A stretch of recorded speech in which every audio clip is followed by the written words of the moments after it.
Welcome back to the channel, folks. Right, Alien Romulus is coming out this Friday. I cannot bloody wait. But until then, to keep us going, we're going to do an Alien ranking. Now, I have already done an Alien tier list on the channel a couple of months back.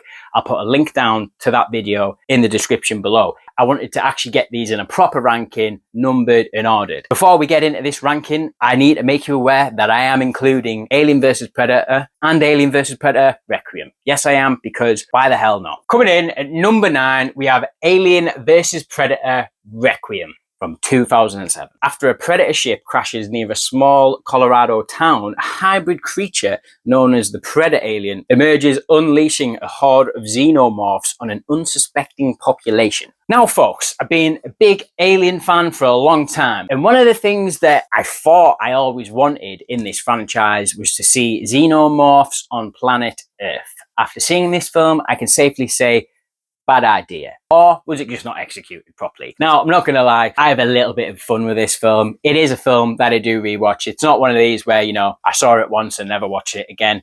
When I'm running through the whole entire franchise, I can't help but stick it on, folks. I do have a little bit of fun when I can see it. A major criticism of this film is it's too bloody dark. And while I say that is true for the most part, in the sewers, it's absolutely god-awful. You can't see anything. And at the end of the film, when you see this Pred alien, it looks bloody terrible because you can't catch a proper glimpse of it. It's trying to be that slasher film from the late 90s, sort of early aughts.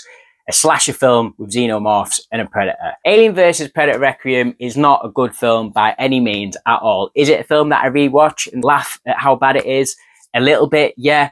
It's sort of a guilty pleasure. Don't hate me. Coming in at number 8, we have Alien vs Predator. Archaeologists and explorers discover an ancient pyramid buried beneath the Antarctica. Inside, they find themselves caught in a deadly battle between two alien species, the ruthless xenomorphs and the powerful predators. Okay, this is a very, very fun film. I don't care what you say. If you are into either the Alien franchise or the Predator franchise, I don't see how you can't have a bit of fun with this film.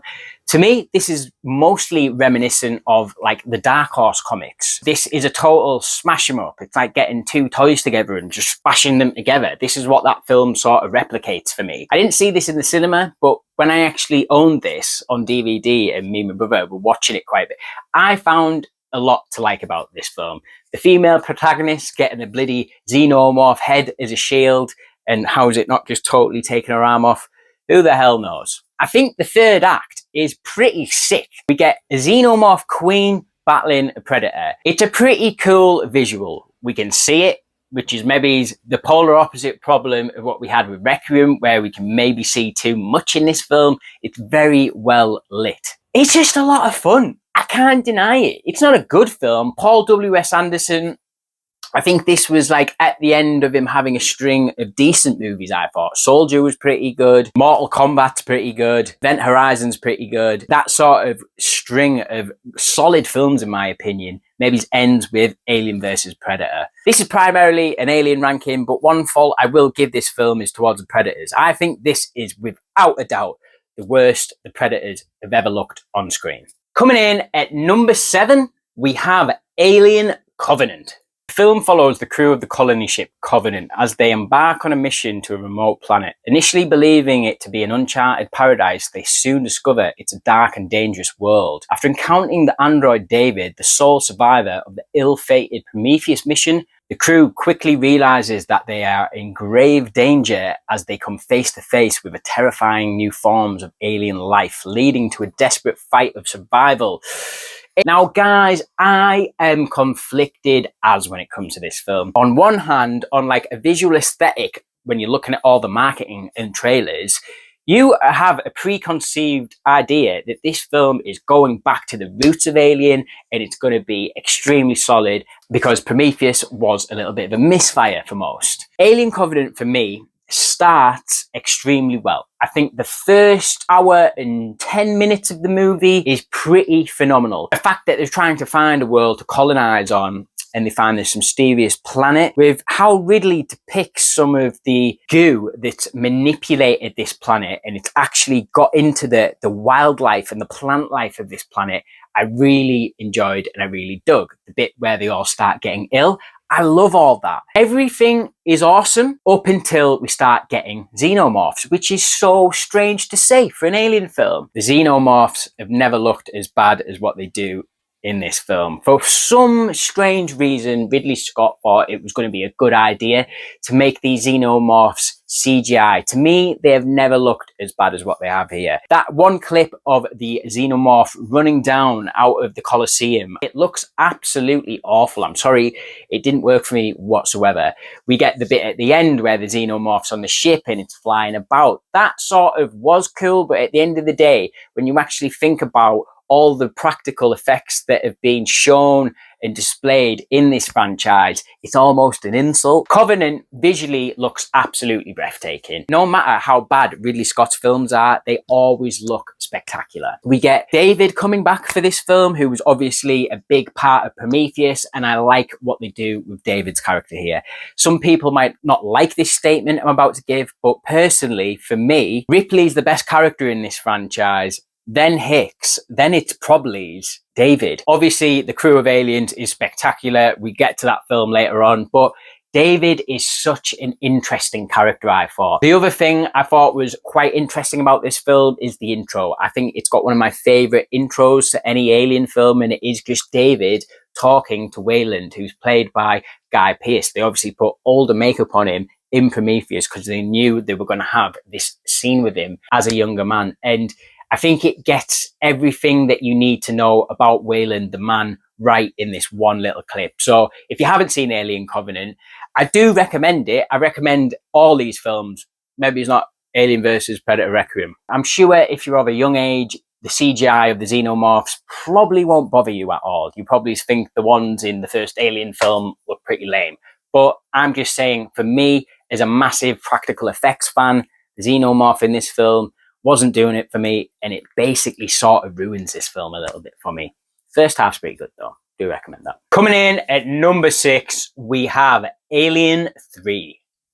After Ripley crash lands on a remote prison planet, as she struggles to adapt to her harsh surroundings, Ripley discovers that a deadly xenomorph was on board her escape pod. With no weapons or advanced technology, Ripley and the prisoners must battle the creature as it begins to hunt them down one by one. So, Alien 3, directed by David Fincher. Yes, he has now totally disowned this film because he had a load of chew with the studio at the time. Alien 3 for me is a bit of a weird one. While I do enjoy it thoroughly, it is so bloody bleak, man. Because we are set in a prison, and primarily these are all male prisoners, which in some respects gives a good dynamic between them and Ripley, as she's the only female on this prison land. And to be fair, it ranks up the tension there, because we're not only just worried about the safety of Ripley when it comes to the xenomorph, but we're now very worried about Ripley's safety and well-being when it comes to these male prisoners. I thought that was a really good dynamic to inject in the film. It does sort of get back to its roots in a way, where it leans more into the first Alien film, which was more horror, and I would say Aliens has got that more action horror vibe going on. All the stuff in the hospital area of this prison and all the sequences that take place in that are the best in the film, in my eyes. I know fans of the franchise have got some issues when it comes to this film, especially when it comes to the likes of Newt and Hicks, who both get killed off in like the first 10 seconds of this film. Not great tactics, guys, when people were so in love with these characters. I never really understood why the need to not bring Hicks back was, because Michael Biehn and Sigourney Weaver obviously had like a lot of chemistry, I thought, on Aliens, so it just would have been the right move to go ahead with them two characters. Alien 3 for me is a very studio mandated sort of film. There's a great documentary on the behind the scenes of the entire franchise. Highly recommend watching that. You've got someone as talented as David Fincher coming in to hone the Alien franchise, and when he can't even get it working properly because there's that many producers on set putting their hands in, we're in for a bad ride. That being said, with the amount of trouble that went on behind the scenes, it didn't turn out that bad, but they did feel like they needed to make two cuts of this film. There's the original cut and there's the assembly cut. I don't go and seek out the assembly cut because I think it's far superior or anything like that. Alien 3 isn't one of my most rewatched Alien films by any stretch of the imagination. I do like some of the characters that are in this film. I always thought Charles S. Dutton as Dylan, he was a quality character that we sort of grow to love in the film. And there's a certain sequence where he saves Ripley from a pretty bad situation, and instantly after that scene, you're like, yeah, I'm on board with this guy. He's okay in my book. Take off. I gotta re-educate some of the brothers. I see a lot of camps on the internet that really hold this film in high regard, and I can't really blame them. It's just, for me personally, the reason why it's this low on the list, it's just not one I rewatch that often. Coming in at number 5, we have Prometheus. I really dig this film for all its faults. But before we get into it, what's the plot of this one? The film follows a team of scientists and explorers aboard the spaceship Prometheus in search of humanity's origins. Guided by ancient star maps, the crew discovers a mysterious structure on the moon's surface filled with advanced technology and remnants of a powerful alien race known as the Engineers. Prometheus, no word of a lie, is probably one of my most rewatched in the entire franchise. There's a bit of love here with this film because my partner, this was the first film that I saw in the cinema with her. So it's got some nostalgia there from that point of view. Now, it's littered with problems, mainly to do with the crew of the Prometheus being very stupid. But I do like some of the ideas it brings to the table here. Mainly, I absolutely love the design of the Engineers. Now, Ridley Scott was reaching very high with his ideas when it came to this film. He wanted to make a film about mankind's creation, but somehow got meddled up with, oh, I could maybe make this about the origin of the xenomorph. Now, if you look at this film as the origin of the xenomorph, I think you're going to struggle to enjoy it. Like, I think absolute diehard fans of this franchise will struggle with this movie. I can look over a lot of the problems because, one, I think the look of the film, it's one of the best looking films in the franchise, and it's something that Ridley normally does pretty well, visuals, when it comes to his film. For a franchise that has such an iconic score from Jerry Goldsmith, the new theme that this composer brings to Prometheus, I think it's absolutely awesome. And I like that it sort of carries over into Covenant, and we get that classic scene between Walter and David where they play the flute together. When they actually get into the nitty-gritty of what the xenomorph and its creation is, we get introduced to this black goo. I think this is when things start getting a little bit messy because there's all these arguments on the internet about what the actual creation and origin of the xenomorph is. There is a mural of the xenomorph in this film. One part of me would love to think that Ridley Scott knows exactly what that mural's all about, but there's also a part of me that thinks he just put this xenomorph mural in this place just to tell the audience, by the way, remember, this is an alien film. I like the idea of David being the sort of creator of the xenomorph. I think it's somewhat ironic. I think the Engineers had the advanced science to create them, but it was David that actually put that practice in motion, like we see in Covenant. Elizabeth Shaw, who's the lead protagonist in this film, played by Naomi Rapace, is a really strong character. I really like that whole sort of sequence that's absolutely god-awful, but visually it's unbelievable when she's getting the alien taken out of her and she's going for like the C-section. Oh my God. To me, that's an updated version of what Ridley was doing with the chestburster scene in the first Alien film. The tech that they use in this film, the spaceship, the suits that they wear especially, look way more high-tech than when we get to Alien, which is supposed to be set way after this film. So that is a little bit of a bugbear with me. The stupid decisions by the crew of the Prometheus is a massive bugbear with me, but at the end of the day, guys, I really enjoy this film. I think visually it's spectacular, sonically it's amazing. Prometheus for me is a really good time. Coming in at number 4, yes guys, we have Alien Resurrection. Ripley, a human alien hybrid clone, is aboard a vessel along with space pirates. However, when aliens invade this vessel, Ripley does her best to prevent them from reaching and destroying planet Earth. Now, I know this is considered by a lot of people not that good of a film. I don't see why though, because I think this is an absolute blast. Yeah, it's taken some major swings here. We're cloning Ripley at this point. What the hell? But to be fair, Sigourney Weaver was only going to come back to this franchise if she had something interesting to do. Cloning and splicing together Ripley and xenomorphs and whatnot has come up with this hybrid clone that's essentially got superpowers. She gets a bit more gruffness about her. She handles these space pirates, including Ron Perlman and Michael Wincott, with absolute ease. She is the man in this film. Then we've got the likes of Winona Ryder, who could have easily led this film, especially in the 90s. She was a big deal. I totally could have seen that working. And with Winona Ryder playing this android as well, I think that would have been forward thinking for this franchise, having an android in the lead. And I think that's something that we'll probably get to one day. Personally, for me, it's got one of the very best sequences in the entire franchise. And yes, I'm talking about the underwater scene. There's a documentary on the Alien franchise with the behind the scenes on this film. What they mentioned in that is that they filmed the underwater sequence first. So that was the first thing that they filmed. And you can tell why, because most of it is done practically, believe it or not. There's something absolutely helpless and terrifying about swimming xenomorphs, because my God, they do it with so much ease. It's followed on by a great sequence involving a ladder. It's like a 1-2 punch. This 20-minute section of this film is an absolute banger. We've got Brad Dourif's character who's playing this creepy, weird scientist who's experimenting and studying the xenomorphs. There's 3 of them contained in this prison. Now, it doesn't work for a lot of people, but my God, I think that's some of the practical effects out of the entire franchise. The look and gooiness and steaminess and then we have the newborn. Holy shit. We're in film number 4 here, and I find it strange that they feel like the newborn is this some kind of evolution of the xenomorph. To me, the newborn just looks like it's going back a step.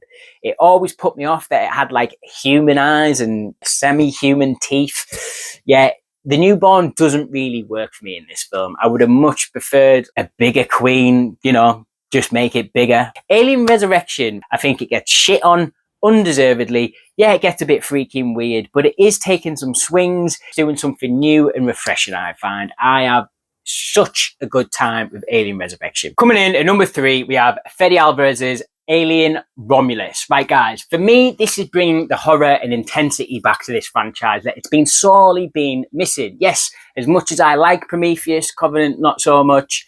Both them films were lacking in the scare department, in my opinion, and this fully brings it back.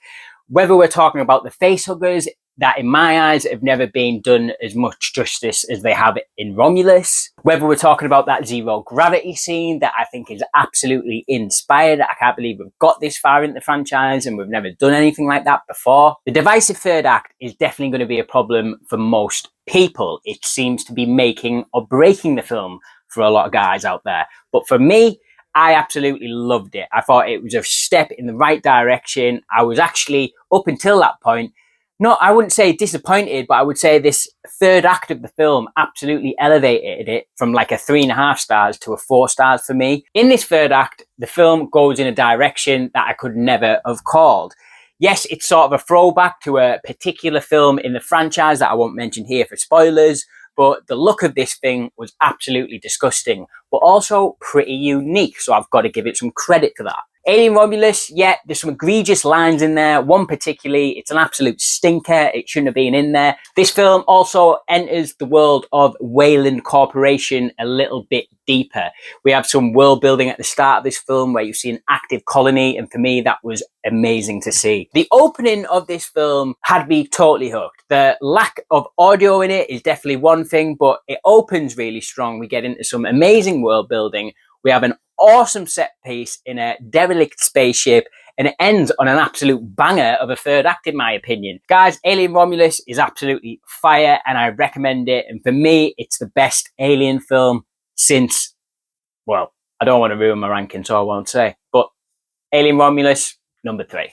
Number 2, guys, we have got Alien. Yes, Ridley Scott's 1979 classic. The crew of the spacecraft Nostromo intercepted a distress signal from a planet and set out to investigate it. However, to their horror, they are attacked by an alien which later invades their ship. Right, for me, this is pinnacle cinema. This changed the landscape for horror and science fiction together. I think prior to this, people hadn't really seen anything like this. I think the design of the xenomorph is absolutely so important to this franchise, because if this monster looked ridiculous, it wouldn't be as prominent and as influential and as popular as what it is today. H.R. Giger is the absolute MVP of the Alien franchise in my eyes. He had all these wacky, weird designs. He was very much the one that brought the sexual influence into the Alien franchise. If you see some of his designs, you're like, oh yeah, I see where this guy was going. But for me, he's an absolute goddamn genius, because the look of this monster still today looks absolutely exceptional. You know, there's a lot of things from the 70s that might have dated or aged not that well. The xenomorph is absolutely not one of them. Ripley is an absolute female heroine that we all strive to be more like. I think if there was any sort of list of the top greatest female heroines, Ripley would be number one on that list. For me, she is exceptionally well written character. She has a big arc. So in this first one, she goes from being quiet but strong, by the end of it being reliant, being resourceful, being resilient to this creature. There's a couple of scenes in this film involving the alien. Now, we get very claustrophobic in this particular scene, and I think it's an absolute masterclass in tension. This is when we sort of get like a first real look at Big Chap, yes, the name for this xenomorph in this first film, and it's absolutely terrifying. There's another sequence involving like this big room in the Nostromo, and it's involving one of the first kills of the film. It's in the background, the xenomorph, and you can't really tell because there's lots of chains and whatnot, so you can't really tell what you're looking at until it starts moving. A lot like the scene at the end of the film. Yeah, so this sequence in particular, when you're looking in the dark and the way it's lit and you see all this pipe work, all this electric wiring and whatnot, you don't actually realize that, oh shit, there's a xenomorph in there, because the way it's designed, it just looks like electrical wiring to me. Alien is a seminal classic that changed the game forever, folks. I think it's one of them things that you maybe watch it today. Some people might say it's a bit slow. I think that pace is very deliberate. Ridley Scott did that for a reason, because he's a master in building up tension in this film. I thought the truck drivers and space element really works and brings it down so you can actually relate to these characters. Because even though we're set in the future, all the tech that they use and whatnot, the way the spaceship actually looks, the Nostromo inside and whatnot, the cockpit, it's very sort of lived in. And I really like that aspect about Alien throughout the entire franchise. One of the main elements of Alien franchise is the emphasis on practical effects. Alien, guys, one of the best films of all time. Coming in at number one, yes, it is Aliens. Ellen Ripley is sent back to the planet LV-426 to establish contact with a terraforming colony. Once there, she encounters the alien queen and her offspring and has to fight to survive. So this is Cameron turning everything up to 11 here. These go to 11. Whether we're talking about the practical effects in this one, because he's not just got to handle one xenomorph, he's got to handle many xenomorphs. The power loader, it's an actual tangible thing that you can touch. That sequence at the start of the film where Ripley's using it to move stuff about. This thing is basically the future version of what a forklift's going to look like. We get the queen itself, the xenomorph queen. Yes, that is a practical thing of beauty that they actually built, and they do a spectacular job with it. It's absolutely horrifying. Ripley herself and the look in this film, that's the most iconic version of Ripley in my head. Yes, with the blue, the leather jacket, and the Reeboks on, man. Don't forget about them Reeboks, baby. Aliens, for me, blends these three things perfectly. Horror, science fiction, and action. It is an unbelievably solid action film. Now we are with the Colonial Marines. This has got the likes of Hicks, played by Michael Biehn, who is a fan favourite in this franchise. He's only in Aliens, well, he gets killed off right at the start of Alien 3, but funnily enough, Michael Biehn actually got paid, I think, the same amount as he did for Aliens when he was in Alien 3. Pretty crazy stuff. We've got the legendary late Bill Paxton here playing Hudson. Yeah, game over, man. Absolutely iconic. Game over, man. It's game over. We've got Sergeant Apone, played by Al Matthews. Look into my eye. When they're waking up from hypersleep, I love that whole introduction to them. I think it just sets you up that this is going to be a very different film from that first one. We were following space truckers in the first. In this one, we're handling actual Marines because we're going to have some lethal action later on. Well, not that lethal, because they don't stand that much of a chance. People that we do hang on to in this film and do survive for the majority of it, they've got charisma for days. I mean, Vasquez. Let's rock! I absolutely love that whole sequence when it starts kicking right off. So yeah, for the practical effects, there was nothing skimped on here. It looked like an expensive film in my opinion. It must have cost a lot because there's hardly anything that isn't practical in this film. Aliens, without a doubt, will stand the test of time in my eyes. It's one of my favorite movies of all time. It's one that I rewatched the most out of this entire franchise. It's a classic. It's great. It's as good as the first one for me. I know that might be sacrilege for a lot of people because without that first one, we wouldn't have Aliens. Guys, I highly recommend Aliens if you have not watched it. My favorite out of the bunch. Anyway, guys, that has been my Alien ranking. Hope you've enjoyed that. Let me know in the comments down below how you would rank the Alien franchise. And until next time, I will catch you later, guys. Bye-bye.